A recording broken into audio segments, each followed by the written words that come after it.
What if I told you that the cheap skein sitting in your craft store cart and the skein locked behind glass at a specialty fiber mill come from two completely different worlds? One engineered in a chemical plant, the other gathered by hand from a wild animal that's only allowed to be touched once every 2 years. Most crafters buy yarn for years without ever learning what actually separates a $3 skein from a $300 one. And by the end of this video, you will never look at your stash the same way again. By the time we get through all 7 levels, you're going to understand exactly why a single skein of luxury fiber can cost more than a winter coat. We're saving the 2 biggest reveals for the end. Level 6 is a fiber so labor intensive that it takes the combed undercoat of 2 entire goats just to make 1 sweater.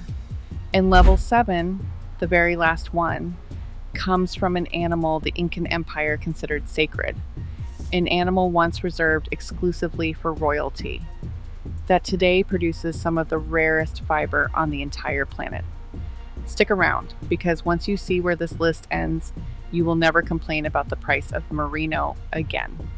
Before we get into it, if you actually want to understand your materials instead of just buying whatever's cheapest or whatever's trending, hit subscribe.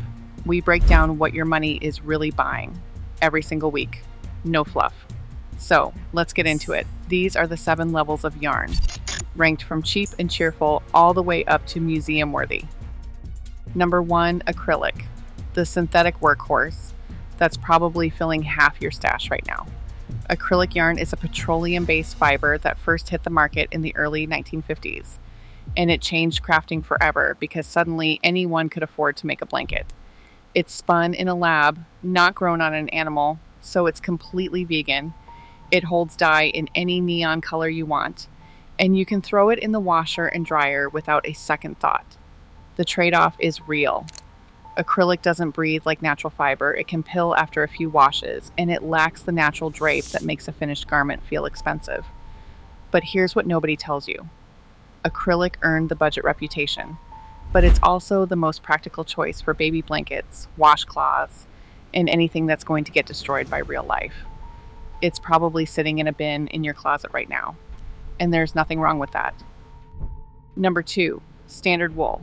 This is where we leave the chemistry lab and head to an actual sheep. Most budget wool and wool blends come from standard sheep breeds, not the specialty ones, which puts the fiber in the 25 to 35 micron range. In plain terms, that's thick enough that a lot of people find it scratchy against bare skin. What you're paying for here is warmth, not softness. Wool fiber naturally crimps and curls, trapping pockets of air against your body, and it still carries a bit of the sheep's natural lanolin, which makes it mildly water resistant before it's ever treated. It's also genuinely durable. A wool sweater knitted today can outlast an acrylic one by decades with proper care. This is the level where crafters start choosing function over softness. Number 3, merino wool. This is the wool that actually gets to touch your skin without a fight. Merino comes from one specific sheep breed that originated in Spain centuries ago, and today more than 80% of the world's merino comes from Australia.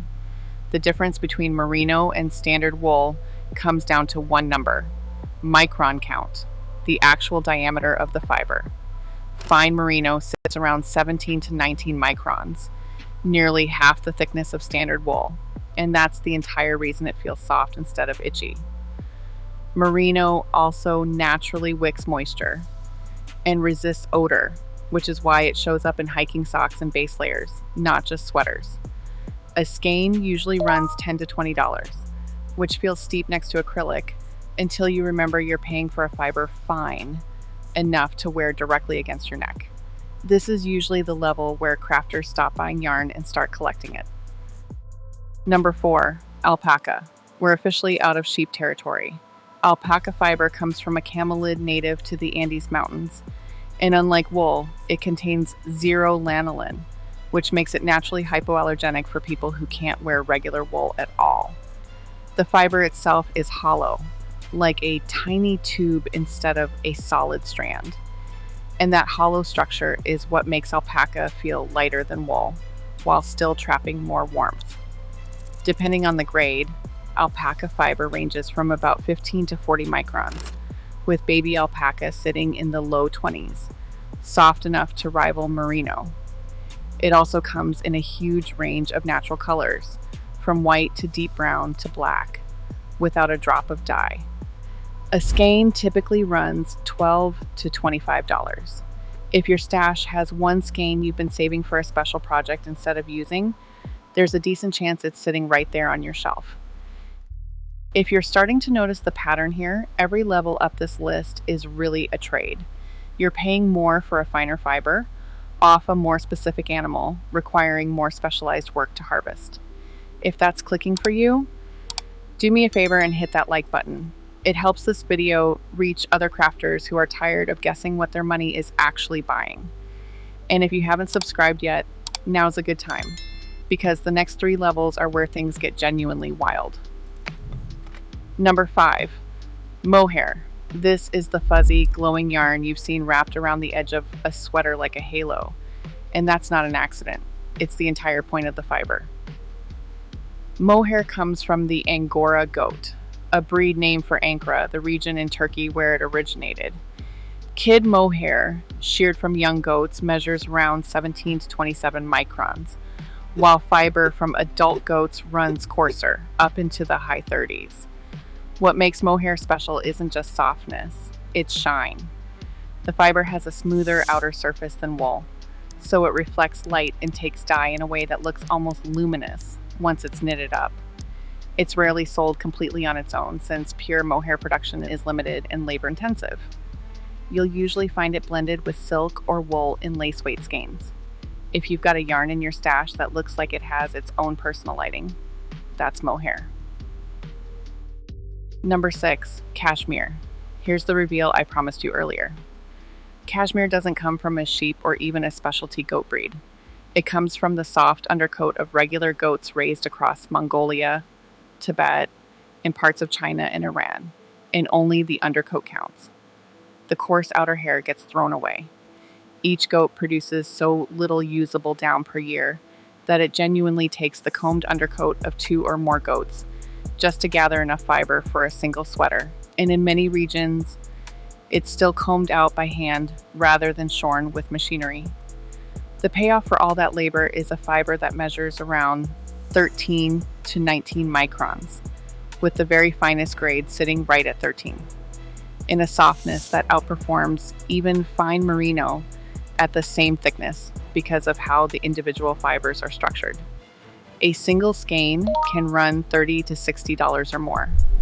If you own even one cashmere skein, you probably know exactly where it lives in your stash, because you've been protecting it. Number 7, Vicuña. This is the one I told you about at the very beginning.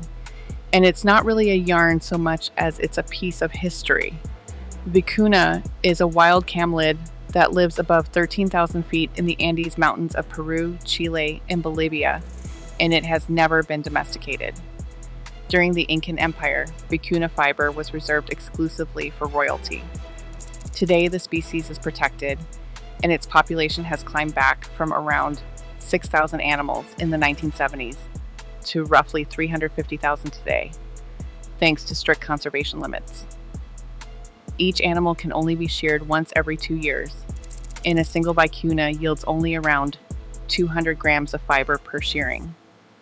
That fiber measures close to 12 microns, finer than cashmere, finer than merino, finer than almost anything else on this list. A single 1-ounce skein can cost as much as $300, and a finished scarf can run $2,000 to $3,000.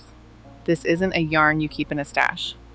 It's a yarn you keep in a drawer, wrapped in tissue paper, waiting for the one project that deserves it. If you made it all the way to the end of this video, you now know something most crafters never bother to learn. The real difference between a $3 skein and a $300 skein isn't marketing, it's biology, geography, and how many human hands touched that fiber before it ever reached a store shelf. Smash that like button if this changed the way you'll look at your own yarn stash. Now I want to know where your loyalty actually sits. Drop a comment and tell me, are you team acrylic because it's practical and it gets the job done? Are you team cashmere because you'd rather save up for one incredible skein than buy 10 cheap ones? Or are you team Vicuña, even if you'll probably never own a single gram of it? I read every comment, so let me know. And if you haven't subscribed yet, what are you waiting for? Hit that subscribe button and ring the notification bell, because we break down what your money is actually buying every single week. Remember this, the most expensive yarn in the world isn't sitting in a fast fashion supply chain or a big box craft aisle. It's still out there in the mountains, growing on the back of an animal that's never once been touched by a machine, waiting for someone patient enough to come and get it.